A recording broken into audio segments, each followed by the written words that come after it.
తెలంగాణ రాష్ట్రంలో ఏర్పడ్డ రేవంత్ రెడ్డి కాంగ్రెస్ ప్రభుత్వం ప్రజాపాలనను గాలికి వదిలేసి చరిత్రలో వాళ్ళు ఏదో ఒకటి చేయాలనే విధంగా పరిపాలిస్తున్నారు. దానిలో భాగంగా తెలంగాణ అధికారిక రాజ్యంలో ఉన్న కాకతీయ కళాతోరణాన్ని తీసేసి వారికి ఇష్టరాజ్యం పెట్టే ప్రయత్నం చేస్తున్నారు. దానికి భారతీయ జనతా పార్టీ వరంగల్ జిల్లా తీవ్రంగా ఖండిస్తూ ఈరోజు మేము కళాతోరణం ముందు నిరసన కార్యక్రమం చేపట్టడం జరిగింది.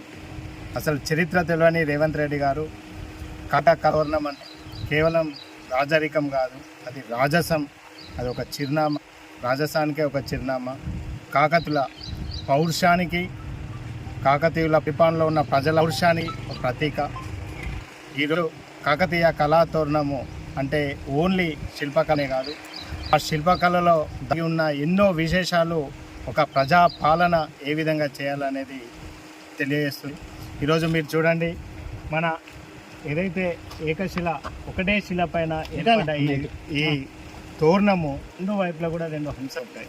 ఈ రెండు హంసలు కూడా పరిపాలనకు, పారదర్శకతకు, కాకతీయుల జవాబు. ఈ రెండు వైపులా కూడా మనకు ముసళ్ళు ఎక్కడ ఉంటాయి? ఎక్కడైతే జలకళ ఎక్కువ ఉంటుందో. కాకతీయుల పరిపాలనలో 40,000 చెరువులను, గొలుసుకట్టు చెరువులను చేయడం వల్ల కాకతీయ సామ్రాజ్యం మొత్తం కూడా జలకళతో ఉట్టినవి. అందులో ముసళ్ళు ఇది ప్రతీక. అదేవిధంగా ఇక్కడ ఉన్న ఈ గొలుసు ఏవైతే ఈ వజ్రవైరుడ్యాలు కాగా ప్రజలు బంగారాన్ని కూడా మనం ఈ కిలవరంగల్ చుట్టుప్రక్కల కూడా స్ట్రీమ్లో దాడులు చేసినప్పుడు ఆ వైద్యుర్యాలన్నీ కూడా మనం భూమిలో పాదించడం లంకిందాలని. అదేవిధంగా ఇక్కడ కుబేర్లు ఉన్నారు ఇద్దరు. మనం ఈ హంస కింద కూడా 2 కుబేర్లు ఉంటాయి. ఈ కుబేర్లు ఉండే దాని ఉదాహరణ ఏంటంటే ఆర్థిక పరిపుష్టత. ఫైనాన్షియల్గా కాకతీయ సామ్రాజ్యం ఎంత పరిపుష్టత ఉందో తెలియజేయడం కోసం ఇక ఇరువైపులా కూడా మనకు కుబేర్లు ఉన్నారు. అదేవిధంగా మత్స్య సంపద, ఇక్కడ 2 చేపలు ఉంటాయి. ఈ చేపల కింద చేపలతోనే జల సంపద ఉన్నాయి కాబట్టి, అదేవిధంగా పాడి పంటలు, అదేవిధంగా గో సంపదతో కూడుకున్న ఒక సామ్రాజ్యానికి ఇది కాకతీయ సామ్రాజ్యం ప్రతీక. దాంతోపాటు మనకు గొలుసులు లెక్క అన్ని చిన్న చిన్న డాట్స్తో ఉంటాయి. ఒక చెరువులో వర్షాకాలంలో నీళ్ళు ఎక్కువైపోతే మళ్ళీ దాని పరిహార ప్రాంతం ఇంకో చెరువు కూడా నిండే సాంకేతికత అప్పుడే ఉంది. అట్లా కాకతీయ సామ్రాజ్యం మొత్తం కూడా గొలుసు చెరువులతోని. శిల్పకళలో ఉదాహరణ రామప్ప. ఈరోజు నరేంద్ర మోడీ గారు ఆ శిల్పకళను ప్రపంచానికి తెలియజేయాలని చెప్పేసి ఇక్కడ కాకతీయుల శిల్పకళ యునెస్కో అవార్డుని గుర్తించడానికి తీసుకొచ్చిన కృషి మనం మరవలేంది. అలాంటిది కాంగ్రెస్ ప్రభుత్వం వచ్చి ఎక్కడనో ఉన్న కళాతోరణం తీసే ప్రయత్నం చేస్తున్నారు. రేవంత్ రెడ్డి గారు సమస్యలు ఎంతో ఉన్నాయి. మొన్నటిదాకా ఎన్నికల కోడ్తోని పరిపాలన సరిగా జరిగింది. పత్తి రైతులు ఈరోజు పత్తి విత్తనాలు లేదని రోడ్డు ఎక్కిన చరిత్ర. అదేవిధంగా ఫీజు రియంబర్స్మెంట్ లేక కళాశాలలు మూతపడుతున్నాయి.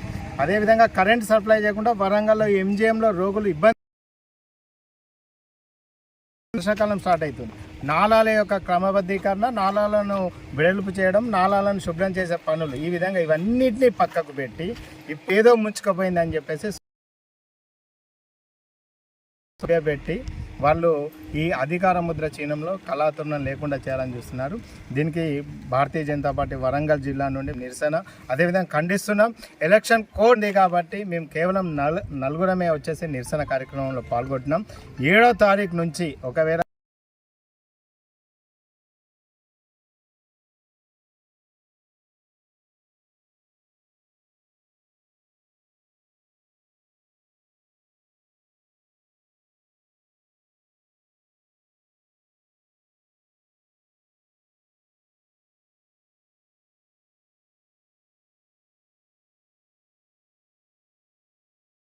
ముందుకు మా అధ్యక్షుడు చెప్పినగా కాకతీయ కళాతోరణం అంటే దానిలో పడే విశిష్ట ఆ గొప్పతనాన్ని యావత్ హైదరాబాద్ సంస్థానం మొత్తం కూడా కాపాడడంలో ఆ రోజు నైజాం సర్కార్లో ఉన్న ఈ కళాతోరణానికి ఎంతైతే విలువలు కలిగించిందో ప్రజా సంపదన విషయంలో జ్ఞానము, ఇంజనీరింగ్ వ్యవస్థ, తద్వారా రైతుకు అదే వాటర్ లైక్ వీటన్నిటికి కూడా చిహ్నంగా ఉండే తెలంగాణ ప్రాంతం దాన్ని కాలరాయడానికి ప్రభుత్వం ఏదే తప్పులు పట్టించడం, ప్రజలను మభ్యపెట్టడం చేసిన తీరులో ఇది ఒక భాగంగా భావిస్తున్నాం. భారతీయ జనతా పార్టీని ఖండిస్తున్నది. తెలంగాణ ఏర్పడ్డ తర్వాత రాజచిహ్నంగా ఏర్పరిచిన ఏ రాజైనా రాజు అనగానే తన ఖడ్గంతో ఎవరిని పడితే వాళ్ళని శాసించేది కాదు. రాజు రాజరికాన్ని, పరిపాలన సౌలభ్యాన్ని ప్రజలకు విధంగా తన రాజ్యంలో ఉండబడే వ్యవస్థను కాపాడాల్సిన బాధ్యత తీసుకొని ఆ బాధ్యతాయుతంగా పనిచేయాలని చెప్పి విజ్ఞప్తున్నాం. భారతీయ జనతా పార్టీ ఈ రాజధానాన్ని